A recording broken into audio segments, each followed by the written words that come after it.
ሰላም ጤና ይስጥልን ውድ የቻናላችን ተከታታዮች የፕሮግራማችን ቤተሰቦች፣ ይህ አብዲራዋ ቲዩብ ነው። ፕሮግራማችንን ላይክ እያደረጋችሁ አዲስ ሆናችሁ ሰብስክራይብ በማድረግ ለቻናላችን ቤተሰብ እንድትሆኑ እንዲሁም ይህንን ፕሮግራም ከሀገር ውጭ የምታደምጡ ውድ የቻናላችን ተከታታዮች እንደ ሁል ጊዜው በሱፐር ታንክስ በሱፐር ስቲከር የምታደርጉትን ድጋፍ እንድትቀጥሉ በአክብሮት እየጋበዝን ዘላለም ጅማ በትናንትናው ዕለት ላደረክልን የሱፐር ታንክስ ድጋፍ ከልብ እያመሰገንን ሌሎቻችሁም ድጋፍ ተሳትፏችሁን እንደ ሁል ጊዜ እንድትቀጥሉ በተለይ በቅርብ ሳምንት የቼልሲ ደጋፊዎች በቻናላችን መቀዛቀዝ አሳይታችኋል። በድጋፍም በኩል እንዲሁም በተሳትፎም በኩል ሐሳብ አስተያየታችሁን ላይክ፣ ሼር፣ ሰብስክራይብ ማድረጋችሁን እንዲሁም ከሀገር ውጭ የምታደምጡ የምታደርጉትን ድጋፍ በአክብሮት እንድትቀጥሉ እየጋበዝን በዚህኛው ፕሮግራማችን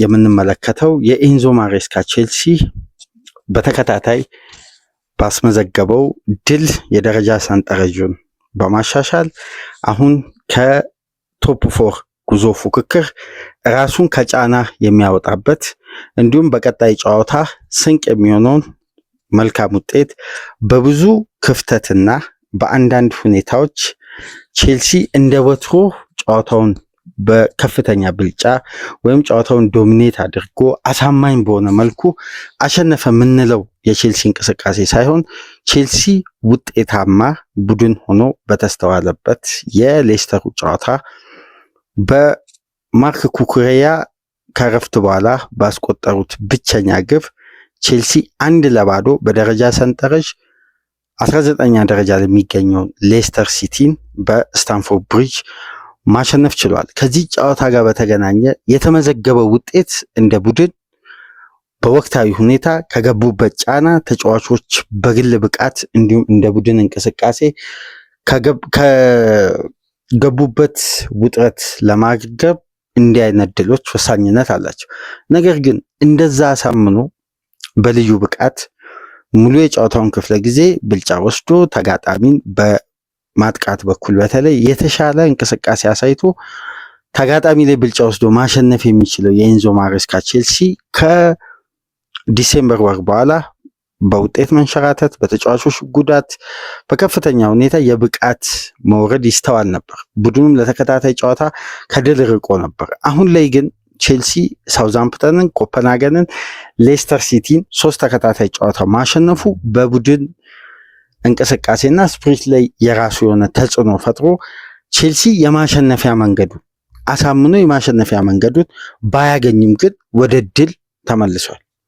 ክለቡ ከፍ ዝቅ በሚል እንቅስቃሴና ሜዳ ውስጥ ከደጋፊ ጋር በተለይ በደጋፍ ስሜት ሜዳ ውስጥ ከሚገኙ ተመልካቾች እንዲሁም በመላው ዓለም ቼልሲ ለሚመለከቱ ደጋፊዎች እንደ ወትሮ አስፈሪነቱን የማጥቂያ እያንዳንዱን የሜዳ ክፍል የሚጠቀምበትን ልዩነት ፈጣሪ ተጫዋቾች እንደ ወትሮ በብቃታቸው ከፍታ ላይ ሳይገኙ ነገር ግን ከየትኛውም ተጋጣሚ አሁን ነጥብ ይዞ መውጣት ማሸነፍ በዚህ ወቅት በተለይ የቶፕ ፎር ቦታን ይዞ ማጠናቀቅ ወደ ቻምፒየንስ ሊግ ተሳታፊነት ቡድኑን መመለስ የኤንዞ ማሬስካ የመጀመሪያ የስራ ቅጥር ትልቁ ኃላፊነት ስለሆነ ይህን ጉዳይ ለመፈጸም ደግሞ ቡድኑ የወትሮ አይነት ብልጫና ከፍተኛ ግብ የማስቆጠር ተጋጣሚ ላይ ጫና የመፍጠር በሁሉም የሜዳ ክፍል ተሽሎ መገኘት የማጥቂያ መንገዳቸውን አስፍተው እንደ ወትሮ ቼልሲ ልክ የውድድር ዓመቱ ሲጀምር ከየትኛውም ቡድን በላይ ከፍተኛ ግብ እንዳስቆጠረው አብዛኛውን ጨዋታ በኳስ ቁጥጥርም በሙከራም በኩል እድልን በመፍጠር አንዳንድ ኤክስጂዎች እንደሚያሳዩት ከሆነ እንደ ቼልሲ በዘንድሮ የውድድር ዓመት ከሊቨርፑል በመቀጠል ከፍተኛ እድሎችን ክሬት ማድረግ የቻለ እንዲሁም የትናንትና ጨዋታውን ጨምሮ 58.9 ኤክስጂ ክሬት ያደረገ በተጋጣሚ የመጫወቻ ቦክስ ውስጥ በርካታ ኳስ በመንካት በሊጉ ከሊቨርፑል በመቀጠል 2ኛ ደረጃ ላይ መቀመጥ የቻለ ከሊቨርፑል በመቀጠል አሁንም በሙከራ በኩል አሁንም ድረስ ከፍተኛ ቁጥር የያዘውን የቼልሲ ያ በብዙ መልኩ የሚደነቀውን እንቅስቃሴ አሁን ላይ እየደገሙ አይደሉም። ነገር ግን ቡድኑ ውጤት በሚያስፈልግበት ወቅት በተለይ በእነዚህ ተከታታይ ፊክስቸሮች በሊጉ 19ኛ 20ኛ ደረጃ ላይ የሚገኙ ሁለት ክለቦችን በሁለት ሳምንት ተከታታይ ማሸነፋቸው አስደናቂ ውጤት ቼልሲ ደረጃውን አሻሽሎ ከማንቸስተር ሲቲ በላይ ተቀምጦ 4ኛ ደረጃ በ49 ነጥብ መቀመጥ ችሏል። ቀጣይ ሳምንት በለንደን ደርቢ በኤሚሬትስ ከአርሴናል ጋር ለሚያደርጉት ፈታኝ ጨዋታ የኤንዞ ማሬስካ ቼልሲ የተለየ ዝግጅት በዛ ጨዋታ ይጠብቀዋል። ከዛ ቀደም ብሎ ሐሙስ ምሽት 5 ሰዓት ላይ በስታንፎርድ ብሪጅ የኮፐንሃገን ጨዋታ የመልስ ሁለተኛ ዙር ጨዋታ ይደረጋል። ያንንም ጨዋታ እንግዲህ እንደ ወትሮ በተመጣጠነ ለውድድሩ በሚመጥን ስብስብና አቀራረብ ይሻገራሉ ተብሎ ይጠበቃል። እንግዲህ ቼልሲ ከኮንፈረንስ ሊግ ይልቅ በጣም የሚያስጨንቀው የቶፕ 4 ቦታን ይዞ ማጠናቀቅ ነው። ምክንያቱም ቡድኑ በዚህ ወቅት ከደጋፊዎች እንዲሁም ከተለያዩ የቡድኑ አስተዳዳሪዎች ከክሊርሌይ ካፒታልና ከቶድ ቦይሊ ጫና እየደረሰባቸው ነው። ደጋፊው ወደ አስተዳዳሪዎች ደግሞ ወደ አሰልጣኙ ኮቺንግ ስታፍ ወደ ተጫዋቾቹ ጫና እየበረታ በነበረበት ወቅት ነው ቼልሲ እንግዲህ ከገባበት የውጤት ቀውስ በእነዚህ ሳምንት ውስጥ አገግመው እንግዲህ በውጤታማ ጉዞ ላይ የሚገኘው። ጨዋታው እንዴት ነበር? የቼልሲ ደጋፊዎች ይህን ጨዋታ እንግዲህ በብዙ ውጥረት እንዳጠናቀቁ መገመት ይቻላል። ምክንያቱም ኩክሬያ 65ኛ ደቂቃ ላይ ነው ግብ ያስቆጠረው። እስከዛ ድረስ የነበሩ እንቅስቃሴዎች ሁለት አይነት መልክ ነበራቸው። ቼልሲ በኳስ ቁጥጥሩ ተሽሎ በሙከራ በኩል የቀድሞ በፔኔትሬሽን ፋይናል ሰርድ ላይ ለውሳኔ የማይቸገሩ ቴክኒካል ተጫዋቾች ልዩነት ሲፈጥሩ በቼልሲ በኩል እንመለከታለን። ነገር ግን እንደ ወትሮ ወይም እንደ ሳውዛምፕተኑ ጨዋታ ቢያንስ የሳውዛምፕተኑ ጨዋታ እንደምታውቁት የመጀመሪያ 20 ደቂቃ ቼልሲ ከደጋፊዎች እንኳን ተቃውሞ ሲሰማ ነበር። በስቴዲየም ዙሪያ ኳስን ወደፊት እንዲገፉ ወደኋላ የሚደረጉ ፓሶች መደጋገማቸውን ተከትሎ ደጋፊው ሲጮህ ነበር። እንደዛ አይነት የተወሰኑ ጫናዎች በዚህ ጨዋታ እንቅስቃሴ ላይ ነበሩ። ለምሳሌ ከረፍት በፊት ከተመለከትናቸው ትዕይንቶች መካከል ኮል ፓልመር ተከታታይ 13 ፔናልቲ ማስቆጠር የቻለው ተጫዋች በስተመጨረሻ 14ኛውን ፔናልቲ ስቷል።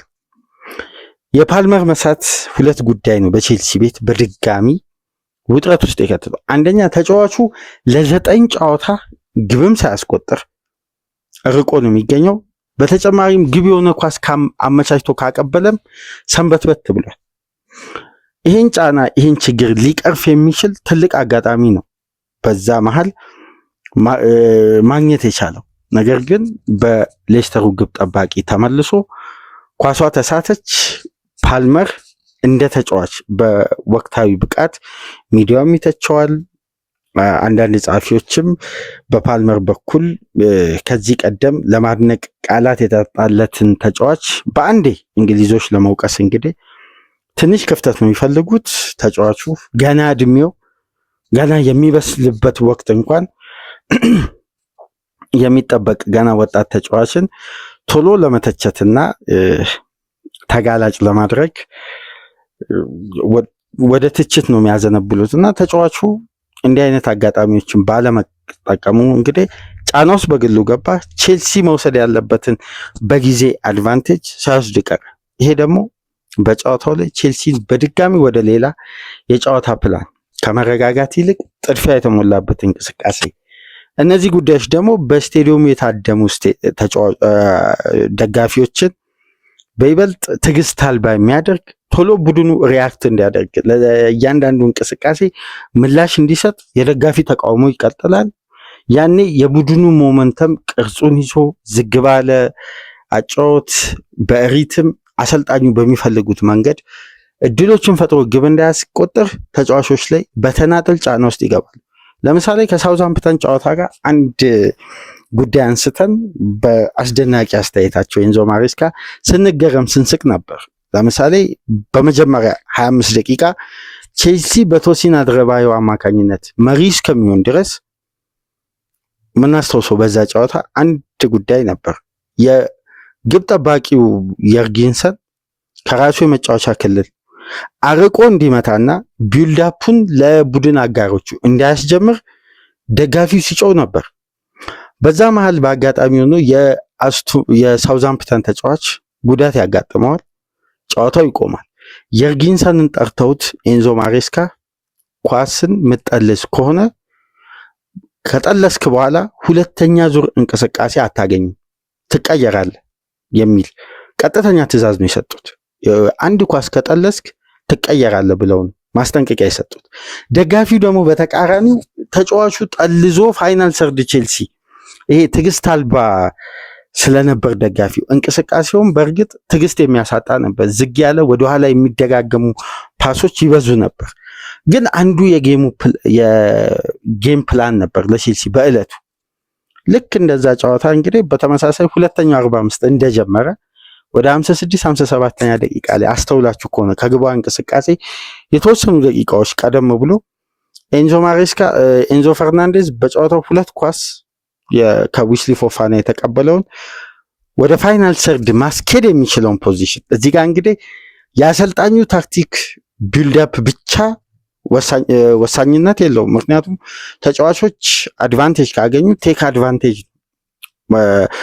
ማስቀደም የሚችሉበት ሰፊ ስፔስ ማጥቃት የሚችሉበት የሜዳ ክፍል ከተመቻቸ ያንን አድቫንቴጅ እንዲጠቀሙ የትኛውም አሰልጣኝ ይፈቅዳል።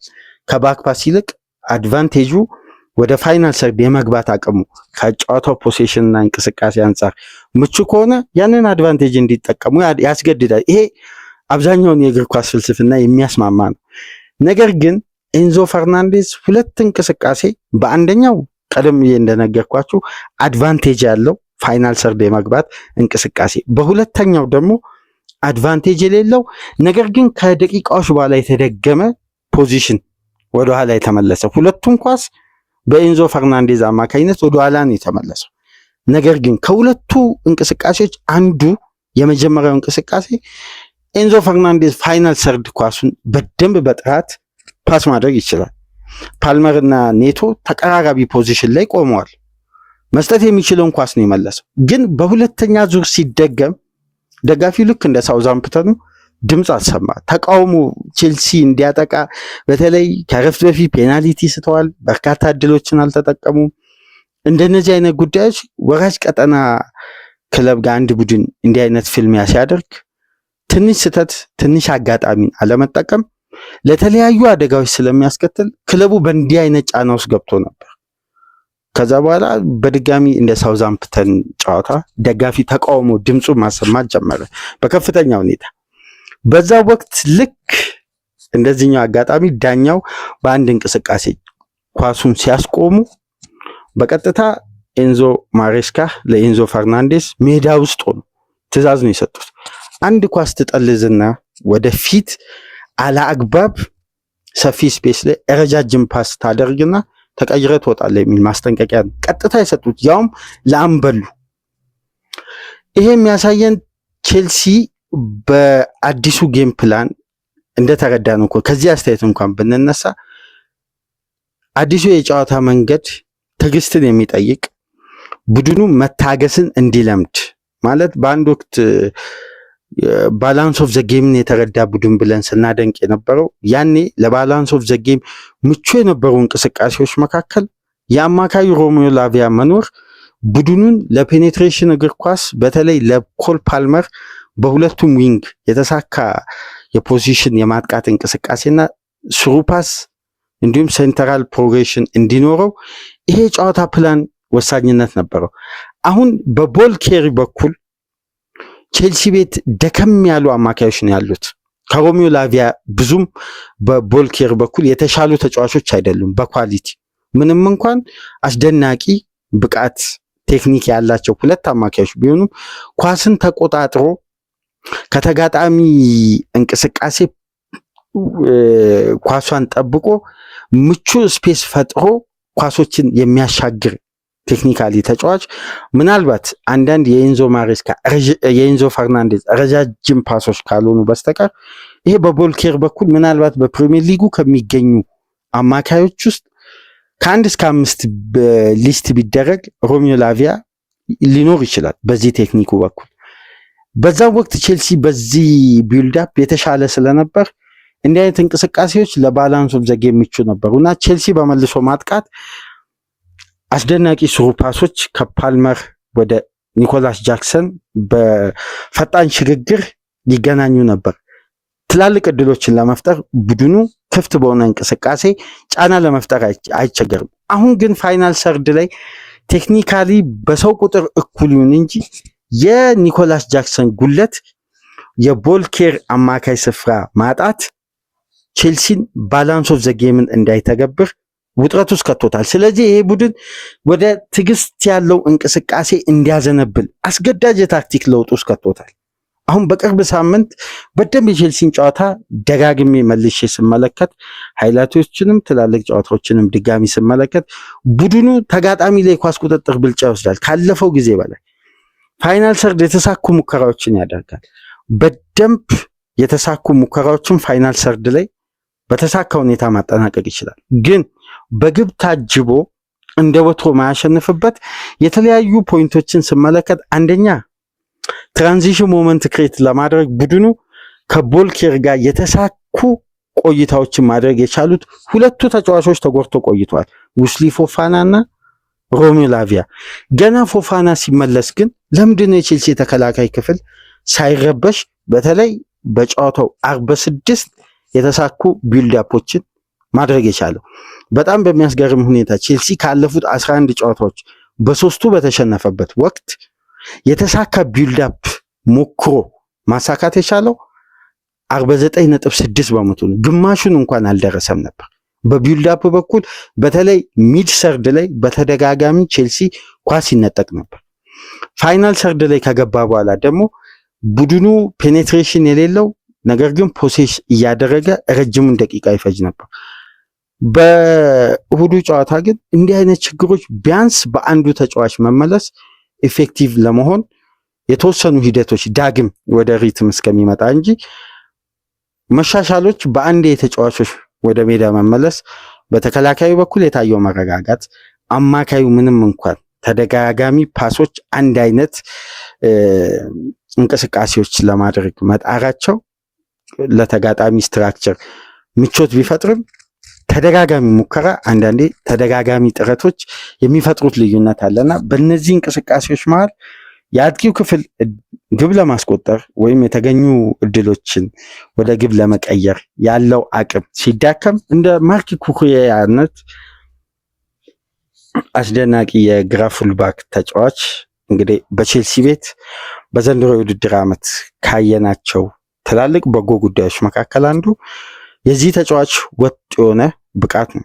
ኩኩሬያ እንግዲህ አስተማማኝ የግራ ፉልባክ በቼልሲ በኩል ለቀጣይ የውድድር ዓመታትም ሊዘልቅ እንደሚችል በተደጋጋሚ እያየን ነው። ለሁለት ተከታታይ ጨዋታ እንግዲህ ይሄ ተጫዋች ግብ አስቆጥሯል። ሁለቱንም ግቦች ያስቆጠረው በሁለተኛ 45 ነው። ሁለቱንም ግቦች ያስቆጠረበት መንገድ ደግሞ ተመሳሳይ ያደረገው ከራሱ የመጫወቻ ክልል ፔኔትሬት አድርጎ የተጋጣሚ ሰፊ ስፔስ በማየት ራሱን የእንቅስቃሴው አካል በማድረግ እዛ ፖዚሽን ላይ መገኘት ነው። አንዳንዴ በእግር ኳስ ምርጥ ፉልባክ ያለው ክለብ ሁሌም ግብ ለማስቆጠር በየትኛውም ደቂቃ ቻንስን ክሬት ለማድረግ ተጋጣሚ ላይ ጫና ለመፍጠር በተለይ በቁጥር በስቶ ፋይናል ሰርድ ከገቡ በኋላ ጥቃቅን ስፔሶች ነገር ግን በአንዴ ወደ ትላልቅ እድል ወደ ግብ ሊቀየሩ የሚችሉ ቦታዎችን ለመመልከት ይሄ በቴክኒካቸው በኩል ከፍ ያሉ ፈጣን የሆኑ ፉልባኮች ክለቦች ሲኖራቸው ሁሌም እንዲህ አይነት ቡድኑ በውጥረት ውስጥ በጭንቀት ውስጥ ሆኖ ከምንም ላይ ግብን ያስቆጥራሉ። ግብ የሆነ ኳስ አመቻችተው ያቀብላሉ። ለምሳሌ በትናንትናው ዕለት ከቼልሲ ጨዋታ ጋር በተመሳሳይ ሰዓት የነበረው የበርንማውዝ እና የቶትናም በዋይት ሃርት ላይም በነበረው ጨዋታ ማሎ ኪርኬዝ ለአሮንሰን ክሮስ ያደረገውን ኳስ ተመልክታችሁ ከሆነ በሃይላይት ጨዋታውን ለተመለከታችሁ አድማጮች ያን እንቅስቃሴ ከተመለከታችሁ ወደ 17-18 ሜትር የሚያክል ሰፊ ስፔስ ይሄ ፉልባክ አግኝቷል። ኳሱን ግን የተቀበለበትን ፖዚሽን ብትመለከቱና ይሄ ስፔስ ኪርኬዝ የተጠቀመበት መንገድ እንዲሁም ለሱ የቡድን አጋሩ ፓስ ያደረገበትን ፖዚሽን ብትመለከቱ ይህን ሰፊ ስፔስ ለመጠቀም የበርንማውዝ እንቅስቃሴ የሚፈቅድበት የጨዋታ ፕላን አይደለም። ወደ ቀኙ የሜዳ ክፍል ያዘነበለ እንቅስቃሴ ነበር። ግን አንዳንዴ ይሄ በሜዳ ውስጥ የሚኖሩ የራስ ኃላፊነት ከታክቲክ ወጣ ብለው የሚገኙ አድቫንቴጆችን ለውጤት ሲባል በቀጥተኛ ውሳኔ የሚቀይሩ ይሄ ሜዳ ውስጥ ከተጋጣሚ ክለብም ከራሳቸውም ክለብ ተጫዋቾች አንድ ስቴፕ ከፍ ብሎ እግር ኳስን የሚረዱ ቴክኒካሊ በደንብ ሜዳን የሚያነቡ ተጫዋቾች እንዲህ አይነት ውሳኔ ያልተጠበቁ ፓሶችን ያደርጋሉ። በዚህ በዓለም እግር ኳስ የላቀው ተጫዋች ተብሎ ከዚህ በፊት የሚነሳው አንድሬስ ኢኒየስታ ነው። ሜዳን የማንበብ አቅሙ እና ተጋጣሚ የማይጠብቀውን ፓስ በጠባብ ስፔስ ውስጥ ማድረግ እና እንደዛ አይነት ኳስ ነው የተቀበለው ማሎ ኪርኬዝ አይታችሁ ከሆነ እና ወደ 17-18 ሜትር ሮጦ ነው በግሩም ሁኔታ ክሮስ ያደረገው በተቃራኒው የሜዳ ክፍል አረንሰን ተገኝቶ ግቧን ማስቆጠር የቻለው። ስለዚህ እንዲህ ይሄ ፈጣን ስፔስን አይቶ የሚጠቀም ራሱን አንዳንዴ ከቡድኑ ወጥ የሆነ ሪትም ወይም አንድ ተመሳሳይ ታክቲክ እየተገበሩ ነገር ግን በመሃል የሚገኙ የአጋጣሚ ስፔሶችን ቶሎ ወስነው ልዩነት የሚፈጥሩ እንዲህ አይነት ቴክኒካሊ ከፍ ያሉ ተጫዋቾች ሁሌም በጨዋታ ልዩነት ይፈጥራሉ።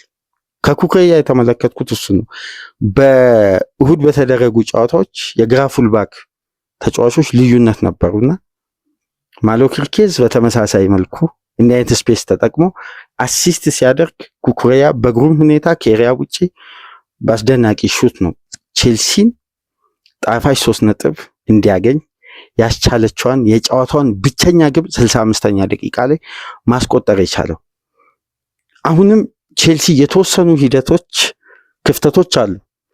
ነገር ግን ክፍተት ከድል ጋር እየታጀበ ሲሞላ ቡድኑ ዘላቂ የሆነ መብቶችን ለመፍጠር አንደኛ በውድድር ውስጥ ሆኖ አዲስ የመፍትሄ ሐሳብ አፍልቆ እንደገና ድጋሚ የቀድሞ ታክቲኩን ትቶ እንደ አዲስ ሂደቱን አስተካክሎ እስኪመጣ ድረስ እግር ኳስ እንግዲህ የጊዜ ጉዳይ ነው።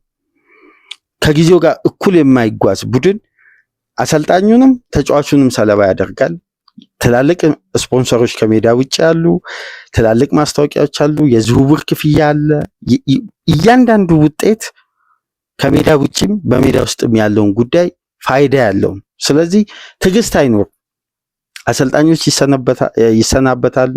ሂደቱ እስኪስተካከል ጊዜ ይወስዳል። እንዲህ አይነት ጉዳዮች ግን በውጤት እየታገዙ ሂደቱ ቀስ በቀስ እየተሟላ ወደ ውጤታማነት ሲመጣ አንድ ቡድን ሻርፕ ሆኖ ራሱን በትላልቅ ውድድሮች ላይ ተፎካካሪ አድርጎ የመዝለቁ ጉዳይ ምንም አይነት ጥያቄ የለውም እና ቼልሲ ከኤንዞ ማሬስካ ጋር በድጋሚ ወደ አሸናፊነት ተመልሷል።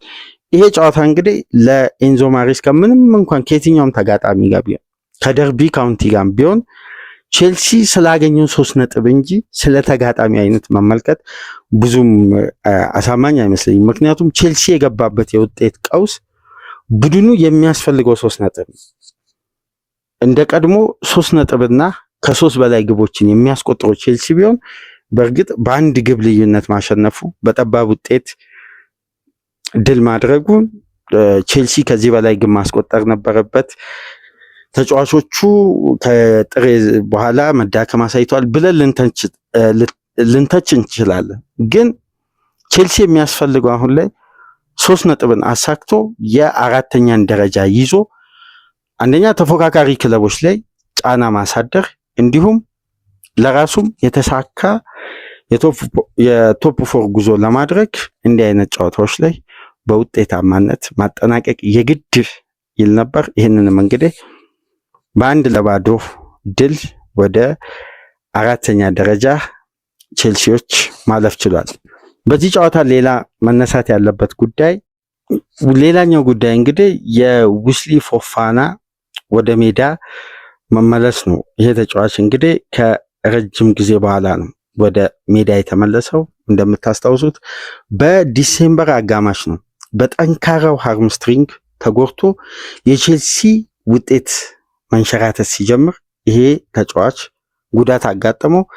በቶሎ ለማገገም ተቸግሮ እንግዲህ ምንም እንኳን ዘግይቶ ወደ ማርች አካባቢ ቢመለስም ነገር ግን የተጫዋቹ መመለስ እስከ 73 ደቂቃ ድረስ በተጋጣሚ ተጓዥ ደጋፊዎች ጩኸት ቢኖርም ግን ተጫዋቹ በተሻለ ሁኔታ እስከ 73ኛ ደቂቃ ድረስ እስከ ቻላባ ለውጥ ድረስ ጥሩ አገልግሎት ለቼልሲ ባንድ በተመለሰበት ጨዋታ ሲሰጥ ነበር። የዚህ ተጫዋች በኋላ መስመር ላይ መመለስ አንዳንድ እንቅስቃሴዎችን ስናስተውል የኩኩሬያ ተደጋጋሚ ወደ ፋይናል ሰርድ መግባት፣ ምክንያቱም ኢንቨርትድ ፉልባክ ሲስተምን ኤንዞ ማሬስካ ስለሚፈልጉ አንደኛው የክንፍ ተጫዋች የአማካይ ቁጥሩን ለማብዛት የኳስ ቁጥጥሩን ከፍ ለማድረግ ተጋጣሚ ላይ በቁጥር በዛ ብሎ ፋይናል ሰርድ ለመግባት አንዱን ተከላካይ ወደ አማካይ ስፍራ ሺፍት ያደርጋሉና በዚህ እንቅስቃሴ የዊስሊ ፎፋና በባክ ስሪ ቡድኑ በሚያጠቃበት ወቅት ወደ ባክ ስሪ ሲስተም ሲቀየር ይሄ ተጫዋች እንግዲህ በሁለቱም ሚና ውጤታማ ስለነበር በቀኝ ፉልባክም በባክ ስሪ ሲስተም የመሀል ተከላካይ ሆኖም መጫወት ስለሚችል ይሄን ጉዳይ እንግዲህ በአግባቡ ለቼልሲ ሲረዳ ነበር። እንግዲህ የእንግሊዝ ሚዲያ በአጠቃላይ ትኩረቱን ያደረገው የኮል ፓልመር ፔናልቲ መሳትና 100% ውጤታማ ፔናልቲ መቺ ሆኖ የቆየው ተጫዋች እንግዲህ በስተመጨረሻ ስቷል። ፔናልቲና መሳቱ በዛ ደረጃ አነጋጋሪ ሆኗል። እንግዲህ ተጫዋቹ አንደኛ ከግብ መራቁ የተለያዩ ጫናዎች አሉበት። በቅርብ ሳምንት እንደምታውቁት ከግብ ጋር ተራርቆ መቆየቱን ተከትሎ ይህን ተጫዋች ሚዲያ በአጠቃላይ ሲተች እንደከረመ ይታወቃል። ግን አሁን ለመመለስ በሚያደርገው ጥረት ላይ ሌላ አዲስ ፈተና ነው የጠበቀው። አሁን ፔናልቲ መሳቱ በከፍተኛ ሁኔታ ጊዜው እየተነሳ ፓልመር ሳይኮሎጂካሊ ወርዷል። ይህን ደግሞ የሚያሳዩ አንደኛው ጉዳይ ተጫዋቹ ያገኘውን አጋጣሚ መጠቀም አልቻለም። እንዲሁም ይኸው በድጋሚ ፍጹም ቅጣት ምትም ውጤታማ በሆነበት እንቅስቃሴ መሳቱ ጀምሯል በሚል እንግዲህ ይህንንም ጉዳይ ማንሳታቸው አይቀርም። ፓልመር ግን በቅርብ ሳምንት ወደ ብቃቱ እንደሚመለስ እንደ ቡድን በነበረው እንቅስቃሴ ለምሳሌ አሰልጣኙ እስከ 73 ደቂቃ ድረስ ነው ተጫዋቹም ሜዳ ውስጥ ማቆየት የቻሉት። ግን አይታችሁ ከሆነ ፓልመር የተቻለውን ሁሉ ለቡድኑ ለማበርከት ሲጥር ነበር። ማሬስካ ግን ከጨዋታው በኋላ ተጫዋቹ መጠነኛ ህመም እንደነበረውና ባለፉት 48 ሰዓታት ውስጥ ከቡድኑ ጋር ምንም አይነት ትሬኒንግ አለመስራቱን 100% ፊት አለመሆኑን ተናግረው ነበር። ለዚህ ጨዋታ ግን ለመሰለፍ አሰልጣኙን ጠይቆ ነው የተሰለፈው እንጂ አሰልጣኙ ከዚህ ጨዋታ ውጪ ለማድረግ ፓልመርን አስቦ እንደነበር ሲገለጽ ነበር ከጨዋታው በኋላና ጤናማም ሳይሆን ነው ይሄ ተጫዋች እንግዲህ ለቼልሲ የተለየ አገልግሎት ሲያደርግ የነበረው። በአጠቃላይ ቼልሲዎች 56% የኳስ ቁጥጥር ብልጫ ይዘው 1.68 ኤክስጂ ክሬት አድርገው 0.1 ኤክስጂ ቼልሲ ላይ ክሬት ተደርጎ 20 ሞክሮ 7 ኢላማውን የጠበቀ ሙከራ ማድረግ ችለው 54 ኳሶችን በተጋጣሚ ቦክስ ውስጥ ነክተው 4 ብቻ ነው እንግዲህ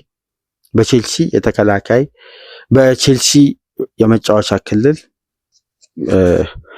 ሌስተሮች መንካት የቻሉት። በአጠቃላይ ቼልሲ በሁለቱም 45 በኳስ ቁጥጥርም በሙከራም በኩል በበለጠበት ጨዋታ ተጋጣሚ ሌስተሮች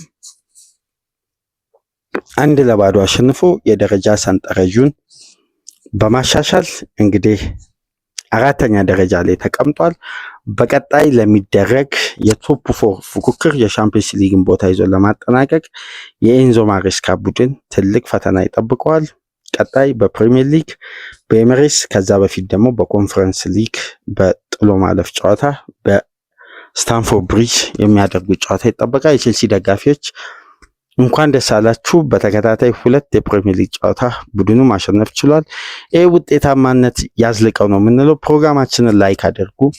በቅርብ ሳምንት የቼልሲ ደጋፊዎች የተወሰኑ መቀዛቀዞችን በድጋፍም በላይክም በዩቲዩብም እይታ በቻናላችን እያነሳችሁ ነውና በዚህኛው ፕሮግራም እንግዲህ መነቃቃት እንደምታሳዩ ተስፋ እናደርጋለን። ከሀገር ውጭ የምታደምጡም በተመሳሳይ በሱፐር ታንክስ በሱፐር ስቲከር የምታደርጉትን ድጋፍ እንድትቀጥሉ በአክብሮት እየጋበዝን ከዚህ ፕሮግራም በመቀጠል አንድሬ ቤርታ አዲሱ የአርሴናል ስፖርቲንግ ዳይሬክተር። እኚህ ሰው ማን ናቸው? በዚህ ደረጃ ትላልቅ ተስፋ የተጣለባቸው ትልቅ ባለሙያ በዚህ ግለሰብና በአትሌቲኮ ማድሪድ የስራ ዘመናቸው ዙሪያ የተወሰኑ ነጥቦችን አንስተን የምንወያይበትን ፕሮግራም ይዘን እንመጣለን። ከእናንተ ጋር ቆይታ ያደረግኩት ቢኒያድ አብዲ ነበርኩ። ሰላም ቆዩ።